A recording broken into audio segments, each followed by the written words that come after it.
Alright, got a Chevrolet Equinox. It doesn't want to start, but if it's doing this, okay, are you ready? I'm about to turn it on.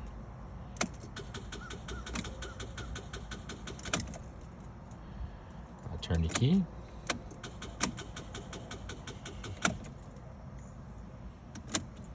One more time, see if you can hear the noise. All right, so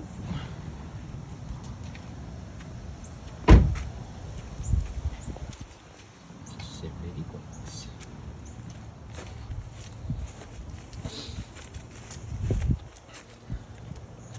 So what could be the problem is it's probably a bad battery. Take that bracket and everything off to get to the battery. And I hooked it up. Excuse my battery tester. It's been through some times. That's a bad battery. Yep.